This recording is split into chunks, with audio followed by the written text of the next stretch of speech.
The Remarkable Story of Ona Judge. Lindsay M. Chervinsky. In her early 20s, Judge absconded, becoming a fugitive slave, after learning that Martha Washington had intended to transfer her ownership to her granddaughter, known to have a horrible temper. Judge fled to New Hampshire, where she married, had children, and converted to Christianity. Though Judge was never formally freed, the Washington family ultimately stopped pressing her to return to enslavement in Virginia after George Washington's death.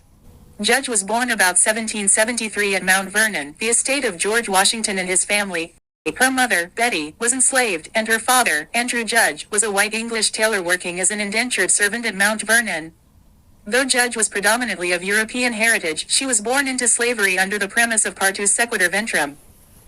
Judge had a half-brother, Austin, born before 1757, father unknown, a half-brother, Tom Davis III, and a half-sister, Betty Davis, fathered by white indentured weaver Thomas Davis, and a half-sister, Delphi, father unknown. Delphi, born to Betty about 1779, lived until December 13, 1831. Betty had been among the 285 African persons owned by Martha Washington's first husband, Daniel Parke Custis, 1711-1757. Custis died without a will, and so, his widow, Martha Dandridge Custis, received what was called a dower share of the estate, which meant, until her death, she was entitled to use of a third of her deceased husband's wealth, which included at least 85 enslaved people. Though Martha had some control over these dower slaves, they were owned by the estate, so she could neither free nor sell them. After Martha wed George Washington in 1759, Betty traveled with her to Mount Vernon, along with an infant Austin. Under the legal principle of partus sequitur ventrum, incorporated into Virginia colonial law in 1662, because Betty was enslaved, the property of the Custis estate, that meant that the Custis estate also enslaved Austin, Ona, and Delphi. Upon completing his indenture, Andrew Judge settled in Alexandria, Virginia, some 11 miles away, and did not maintain contact with Betty and his children. When she was around 10 years old, Judge was brought to live at the mansion house at Mount Vernon, likely as a playmate for Martha Washington's family of George Washington, granddaughter Nellie Custis. Judge eventually became Martha Washington's personal attendant or body servant. In an interview in 1846, Judge said she had received no education under the Washingtons nor religious instruction. More is known about her than any other enslaved person on the Mount Vernon plantation because Judge was twice interviewed by abolitionist newspapers in the mid-1840s. In 1789, Washington took 7 enslaved Africans, including Judge, then 16, to New York City, which was then the nation's capital, to work in his presidential household. The others were her half-brother Austin, Giles Paris, Mull, Christopher Shields, and William Lee. Following the transfer of the national capital to Philadelphia in 1790, Judge was one of 9 enslaved persons, 2 of whom were female, Washington took to Philadelphia to work in the president's house, together with Austin, Giles, Paris, Mull, Hercules Posey, Richmond, Christopher Shields, and postilion Joe Richardson. With the 1780 Gradual Abolition Act, Pennsylvania became the first state to establish a process to emancipate slaves. However, no one was freed immediately. The process was to play out over decades and not end until the death of the last person enslaved in Pennsylvania. The law immediately prohibited the importation of enslaved people into the state and required an annual registration of those already held there. But it also protected the property rights of Pennsylvania slaveholders. If a slaveholder failed to register enslaved people, they would be confiscated and freed. However, if a slaveholder complied with state law and registered them annually, they would remain enslaved for life.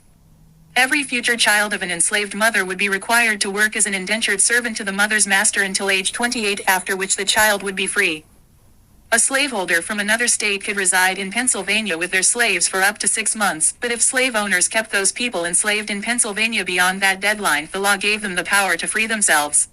Congress, then the only branch of the federal government, was meeting in Philadelphia in 1780, and met there until 1783.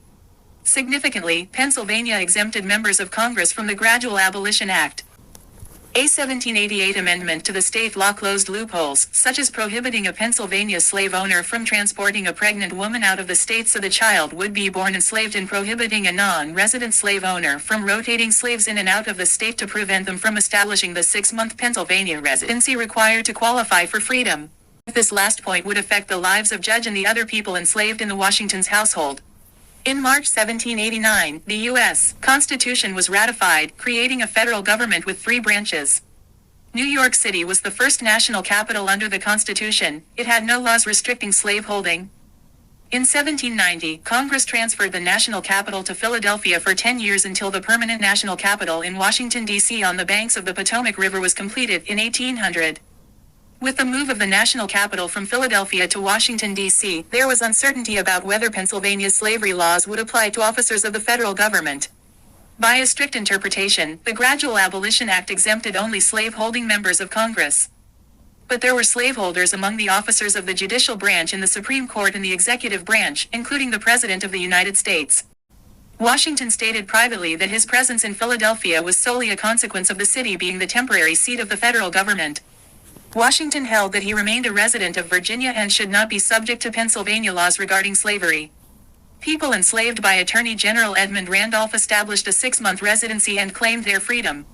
Randolph immediately explained to Washington that the same mechanism, which Randolph employed intentionally so that his enslaved people would escape being claimed by his Virginia creditors, could enable Washington to free his enslaved people unless Washington interrupted their residency by sending them out of the state. Although such a rotation violated the 1788 amendment, Washington's actions went unchallenged due to a lack of enforcement.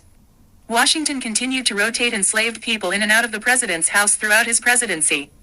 Washington also was careful never to spend 6 continuous months in Pennsylvania himself, which would have established legal residency. When the first 6-month deadline approached, Washington was on his southern tour in May 1791. Giles and Paris left Pennsylvania with him in April. Austin and Richmond were sent back to Mount Vernon before the deadline to prevent them from qualifying for freedom. Martha Washington took Judge and Shields to Trenton, New Jersey, for 2 days to interrupt their Pennsylvania residency. Maul and Hercules Posey were allowed to remain in Pennsylvania for a couple of days beyond the deadline, then traveled back to Mount Vernon with the First Lady. The Pennsylvania legislature abandoned a 1791 proposal to amend the Gradual Abolition Act to extend Congress's exemption to all federal officers who enslave people after heated opposition by the Pennsylvania Abolition Society. In 1842, the U.S. Supreme Court ruled in Prigg v. Pennsylvania that the 1788 amendment to the Gradual Abolition Act, including the section of it that empowered Pennsylvania to free the slaves of non-resident slave owners, was unconstitutional. Judge fled as the Washingtons were preparing to return to Virginia for a short trip between sessions of Congress. Martha Washington had informed Judge that she was to be given as a wedding present or otherwise later bequeathed to Martha's granddaughter Elizabeth Parke Custis Law, known for her fierce temper.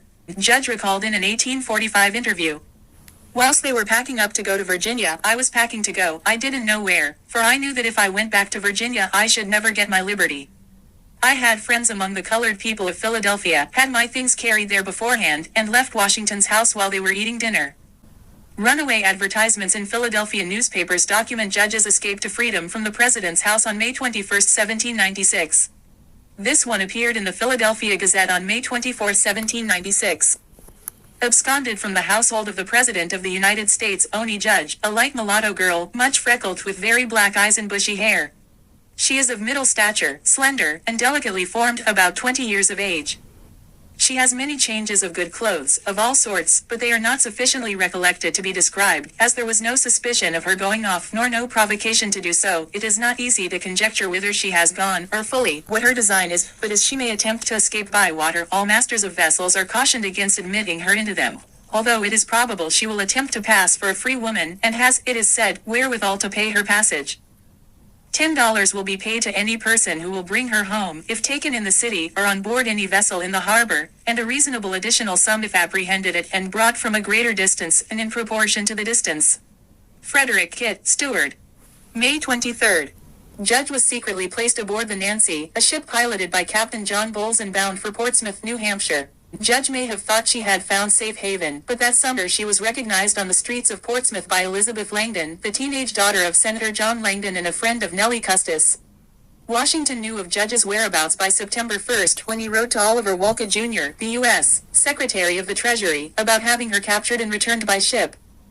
At Wolcott's request, Joseph Whipple, Portsmouth's collector of customs, interviewed Judge and reported back to him.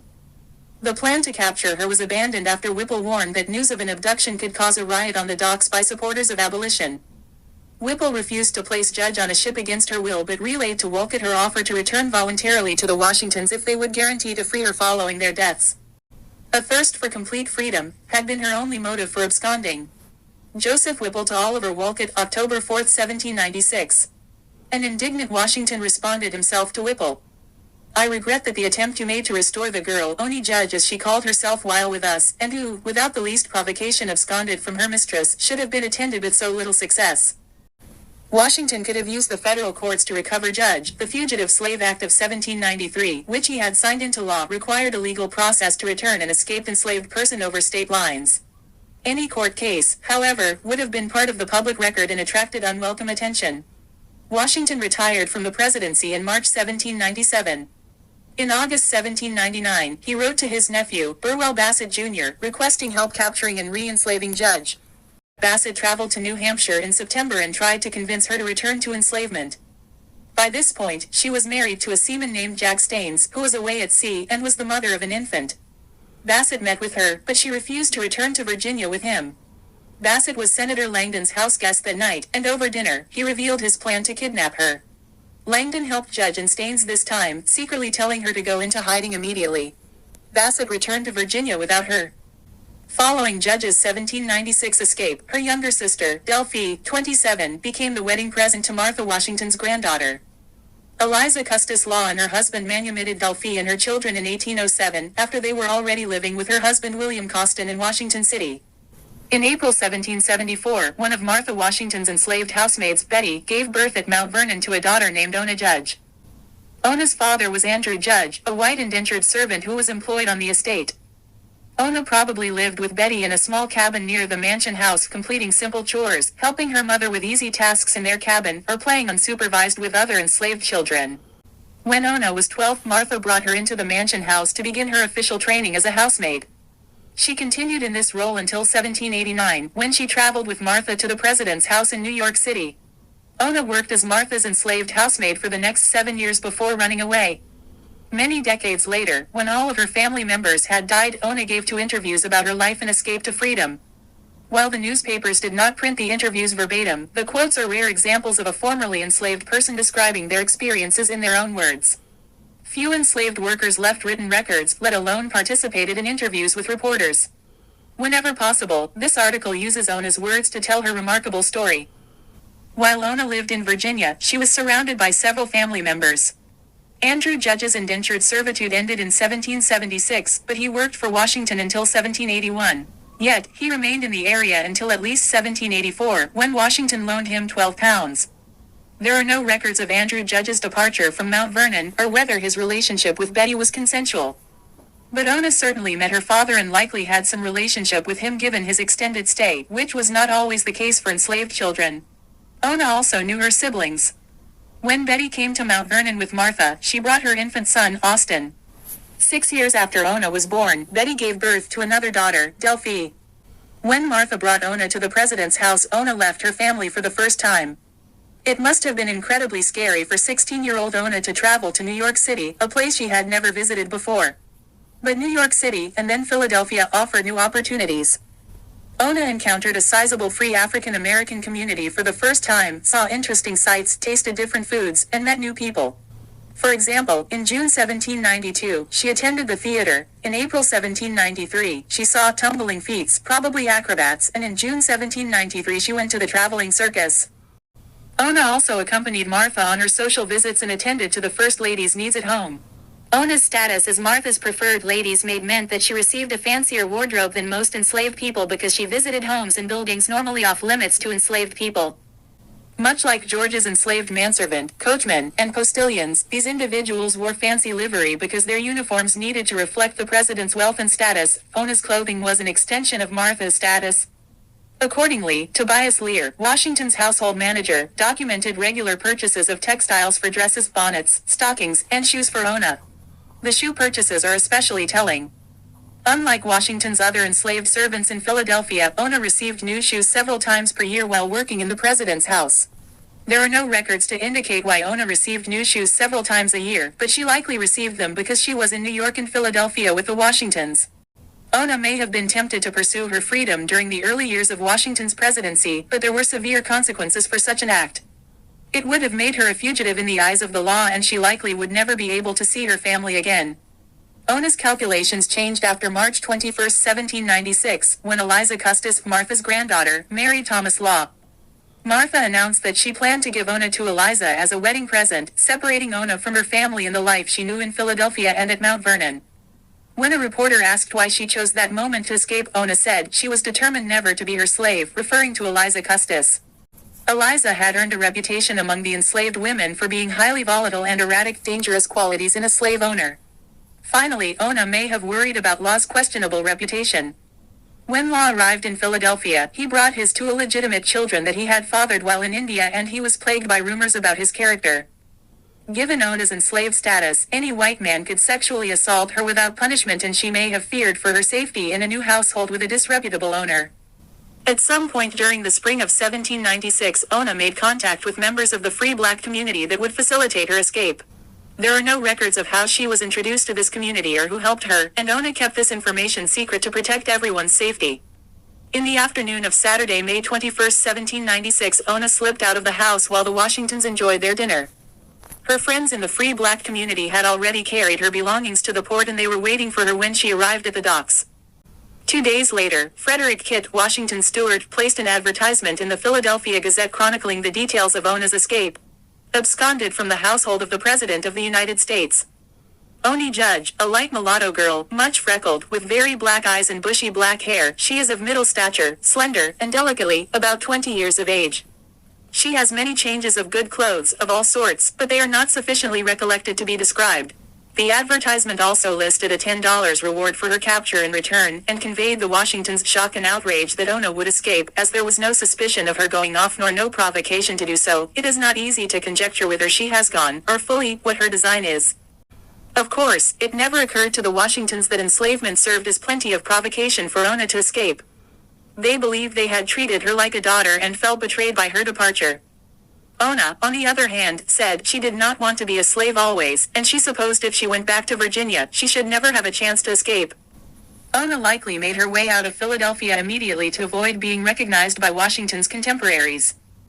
In one of her later interviews, she revealed that she had escaped on a vessel commanded by Captain John Bowles, who left Philadelphia and eventually made his way to Portsmouth, New Hampshire. She revealed, "I never told his name till after he died, a few years since, lest they should punish him for bringing me away." Once she arrived in Portsmouth, Ona found lodging with a free African-American family. She also secured work as a domestic servant. While she was likely grateful for the work, it was a change from the needlework and tending to Martha's needs. She probably did the laundry, cooked meals, scrubbed floors, and cleaned the home, all physically demanding labor. In January 1797, she married a free man named Jack Staines, and they moved into their own home. Staines was a sailor, and although the pay was decent, it was sporadic and seasonal. To help make ends meet, Ona continued her domestic work, and they took in a boarder in one of their extra rooms. Washington made 2 concerted attempts to re-enslave Ona. First, while still in office, he sent a letter through Secretary of the Treasury Oliver Wolcott Jr. to Joseph Whipple, Portsmouth's Collector of Customs. Whipple owed his position to the Washington administration, so he reluctantly agreed to help send Ona back to Mount Vernon. He told his friends that he was looking for a good maidservant to help his wife. Ona learned of the inquiry and met with Whipple to discuss the position. She quickly became suspicious, however, when Whipple began asking personal questions to verify her identity, the type of questions that would be unusual in a job interview. After she fell into a fearful silence, Whipple confessed that he had received instructions from President Washington, but that he was eager to help her and would try and negotiate her eventual manumission. Looking for a means to escape, Ona agreed to meet Whipple at the docks and return to Virginia. She walked out of the house and quickly rushed to safety. But when Whipple arrived at the docks to ensure Ona boarded the ship at the agreed-upon time, she never arrived. On October 4, 1796, Whipple wrote to Wolcott that he had failed to secure Ona. Frustrated, Washington wrote directly to Whipple asking him to return Ona by force. A quiet abolitionist, Whipple was deeply uncomfortable with this sort of violence.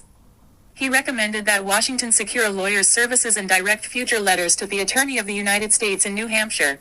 With Whipple unwilling to assist further, Washington turned to Burwell Bassett Jr., Martha Washington's nephew.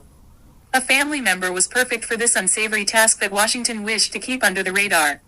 Upon arriving in Portsmouth, Bassett made himself comfortable at Senator John Langdon's home. Bassett then went to the Staines' house and knocked on the door.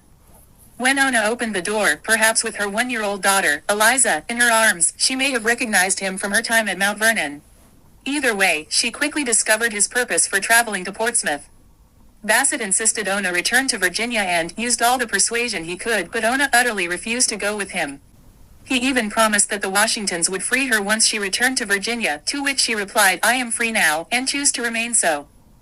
As an elite white Southerner, Bassett was accustomed to African Americans obeying his every command. Stunned by Ona's lack of cooperation, he returned to Langdon's house to regroup. Washington had given him orders to take her by force and carry her back if necessary, and he shared these plans with Langdon. Langdon's family had a long history of slave ownership, so Bassett assumed the senator would support his mission. However, Langdon's family had freed their slaves and rehired them as paid workers even if they didn't consider themselves abolitionists. Langdon entertained Bassett very handsomely, and in the meantime sent word to Mrs. Ona Staines to leave town before 12 o'clock at night. Upon receiving the message, Ona hired a horse and carriage to take her to Greenland, New Hampshire, where she hid in safety at Mr. Jack's. This attempt was the last time Ona heard from her former owners, as Washington died shortly thereafter, and they never troubled me anymore after he was gone. A few years later, Ona gave birth to a second daughter, Nancy, and then a son. While the records of her son's life are inconclusive, it's possible his name was William and he followed in his father's footsteps and became a sailor. In 1803, Jack Staines died and Ona moved in with the Jack family to share household expenses. In the 1830s, both of Ona's daughters also passed away and she became increasingly involved in her church community and perhaps the abolitionist movement. In late 1845 and early 1846, Ona gave 2 interviews to abolitionist newspapers in New Hampshire.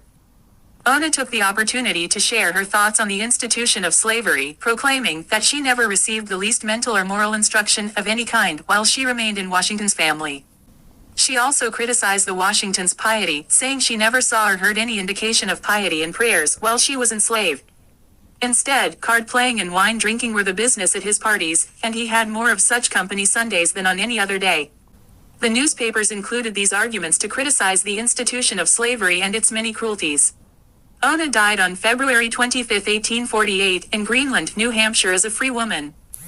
Before leaving the channel, don't forget to hit the subscribe bell and hit the like bell. It helps the channel grow. Thank you.